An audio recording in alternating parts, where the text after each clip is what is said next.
जैसा कि नाम है, आप तक पहुंचाएंगे सही और सटीक खबर। जनता की सुननी है और सरकार को सुनानी है। ये है आई ऑफ ट्रुथ। नमस्कार दोस्तों, आप देख रहे हैं आई ऑफ ट्रुथ और मैं हूं आपके साथ अनु जैन की। जब से नितिन नवीन का नाम अध्यक्ष पद के लिए सामने आ गया, उनको अध्यक्ष बना दिया गया है बीजेपी का, तमाम तरह की चर्चाएं हो रही है और आज हम इन्हीं चर्चाओं पे बात करेंगे कि क्यों ये चर्चाएं हो रही है और उनके पीछे कितना दम है। सबसे बड़ी चर्चा जो चल रही है कि नितिन नवीन पीएम मोदी नरेंद्र मोदी की देन खोज है और उनकी देन है, और माना जाता है कि पीएम नरेंद्र मोदी एक जौहरी है जो हीरे की कद्र करना जानते हैं।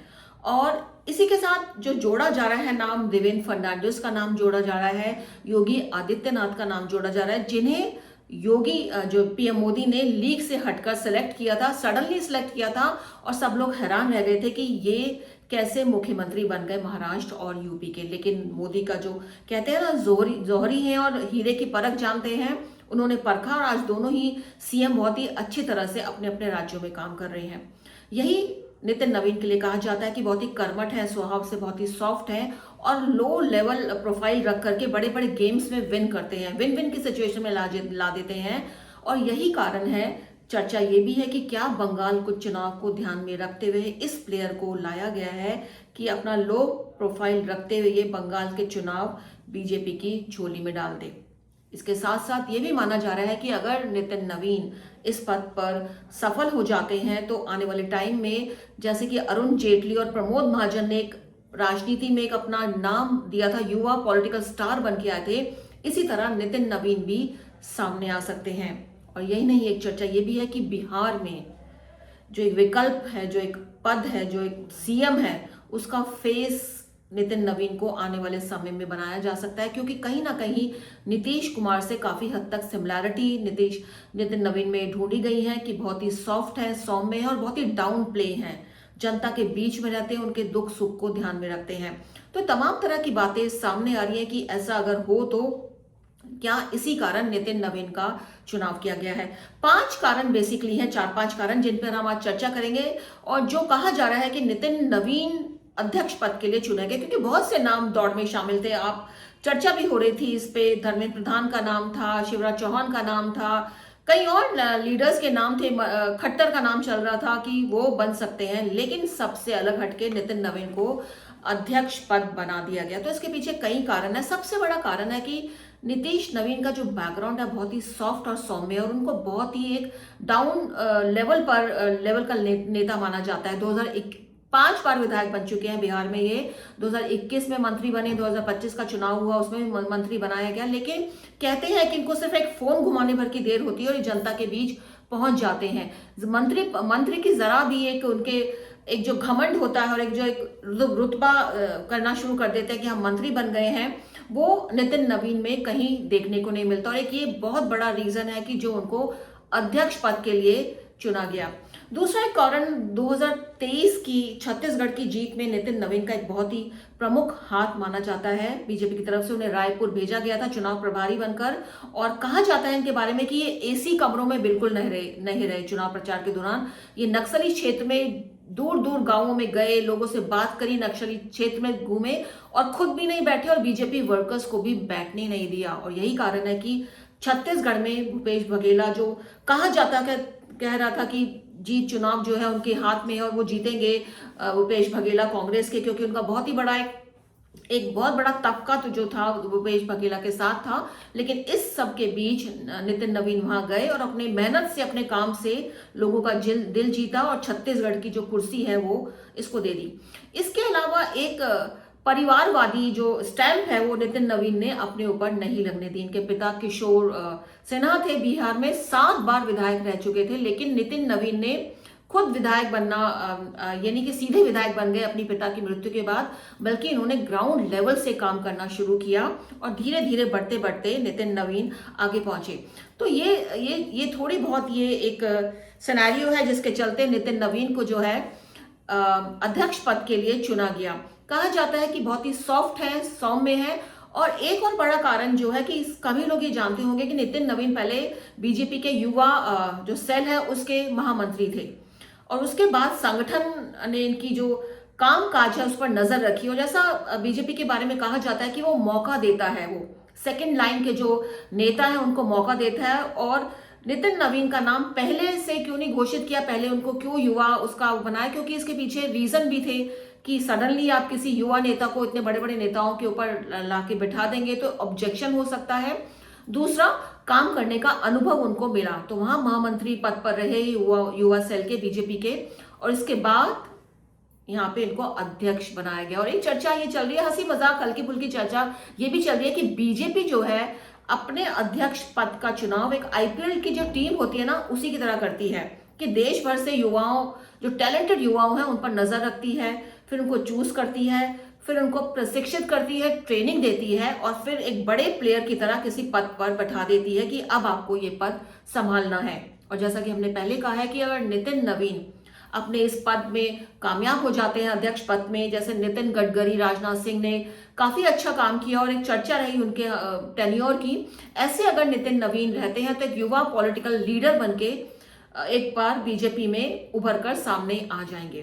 तो ये तो कुछ बातें हमने चर्चा की कि नितिन नवीन का नाम बीजेपी ने क्यों चूज किया। कुछ एक कारण ये राजनीति गलियारों में चर्चा का विषय बने हुए हैं और लोग कह रहे हैं कि यही सब रीजन है कि मोदी और अमित शाह ने सोच समझकर तमाम जो नेता थे, बड़े बड़े चेहरे थे, उनको साइड करके नितिन नवीन को अध्यक्ष पद का कार्यभार सौंप दिया।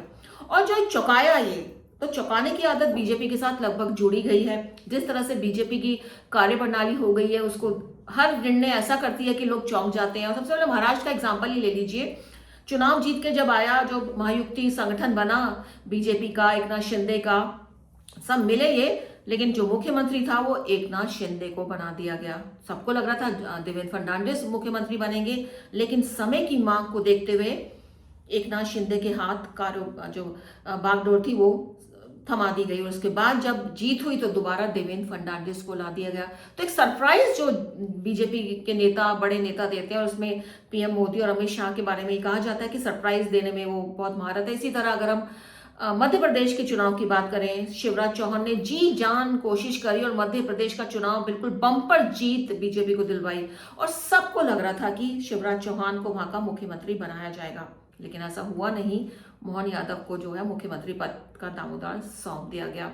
इसके बाद अगर हम राजस्थान की बात करें, जो मुख्यमंत्री बनाया गया, छत्तीसगढ़, और उसके बाद हाल फिलहाल में जो दिल्ली के इलेक्शन हुए हैं उसमें सबको लग रहा था कि जो अरविंद केजरीवाल को हराया है तो प्रवेश वर्मा, क्योंकि उनके पिता साहब से वर्मा मुख्यमंत्री रह चुके थे, उनके साथ काफी बड़ा तजुर्बा जुड़ा हुआ था प्रवेश वर्मा को। सबको लग रहा था केजरीवाल को हराया है तो मुख्यमंत्री वही बनेंगे, लेकिन लीग से हटकर एक सरप्राइज दिया, एक महिला मुख्यमंत्री को दिल्ली में लाई, रेखा शर्मा को मुख्यमंत्री बनाया गया और सबको सरप्राइज हुआ। लेकिन जहां जहां एक्सपेरिमेंट हुए, अगर आप देखें, जहां जहां बीजेपी ने एक्सपेरिमेंट किए वहां वहां उसको सक्सेस मिली। तो ऐसा नहीं है कि सडनली किसी को भी उठा के बीजेपी सामने ला खड़ा कर देती है। जैसे कई बार जोक भी बन गया कि उम्मीद इन सब विधायकों में अच्छी तरह अपना परिचय कर लीजिए, ये एक जोक बन गया है कि पता नहीं कौन सा विधायक कल को मुख्यमंत्री बन जाए। तो ऐसा नहीं है। बीजेपी की एक सेल है जो पूरी तरह से नजर रखती है, एक संगठन जो है बनाया गया है कि कौन सा मंत्री, कौन सा नेता, कौन सा विधायक, कौन सा एमपी काम कर रहा है। शायद उनको पता भी नहीं रहता कि उनके हर काम की बारीकी से जांच होती है कि, और उसी के हिसाब से उन्हें आने वाला पद दिया जाता है, चाहे वो बीजेपी के अंदर पार्टी का काम दिया जाए, चाहे बाहर राज्यों में उनको मुख्यमंत्री पद की जो है वो शपथ दिलाई जाए।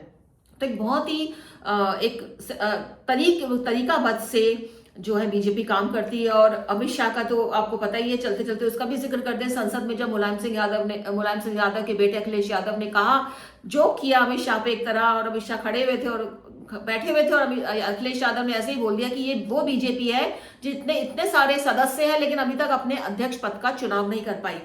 तो अमित शाह जी अपनी सीट से उठे थे पार्लियामेंट में और काफी वायरल हुआ था वीडियो, और बड़े हंसते हुए उन्होंने कहा कि अखिलेश जी ने ये बात करी है बहुत ही हल्के स्वभाव में। इसका अंदर मैं करना चाहता हूं कि हमारी जो पार्टी है, हमारे जो सदस्य हैं, करोड़ों लोगों में है, करोड़ों सदस्य हैं हमारे, और उन सब से चुन करके, उनको देख करके, भाल करके हम अध्यक्ष पद का चुनाव करते हैं।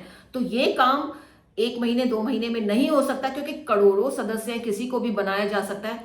आपकी तरह नहीं है कि एक परिवार से 4 लोगों के बीच में ही अध्यक्ष पद का चुनाव कर दिया, या कांग्रेस की तरह नहीं है कि एक परिवार के लोग पीढ़ी दर पीढ़ी अध्यक्ष बनते जा रहे हैं। तो एक जोक क्रैक किया था अमित शाह ने, और वो जोक जो है वो अगर उसको ध्यान में रखते हुए इसकी बात करें नितिन नवीन के, तो लगता है बिल्कुल ठीक है कि इतने समय से टाला जा रहा था अध्यक्ष की कौन बनेगा, कई नाम सामने उछाले गए, लेकिन अंत में नितिन नवीन, जिनके बारे में कोई ज्यादा नहीं जानता, बिहार में है, बहुत ही डाउन, जैसे कि हमने कहा डाउन प्लेयर है, अच्छा काम कर रहे हैं, सॉफ्ट है, सौम्य, और सबको लेकर चलने की इनकी आदत है। और जब कोई बीजेपी का अध्यक्ष बनता है तो उसको सबसे बड़ी उसके सामने चैलेंज यही होता है कि पूरे जो लोग हैं, नेता हैं, उनकी ईगोस को सेटिस्फाई करके उनको सबको साथ लेकर चलना है। और जैसा कि हमने कहा शुरू में कि अगर नितिन नवीन इसके लिए इसमें कामयाब हो जाते हैं तो उनका नाम भी प्रमोद महाजन, अरुण जेटली जैसे जो यंग पॉलिटिकल लीडर्स थे जो हमारे बीच में नहीं रहे हैं, उनकी तरह सामने आ सकता है।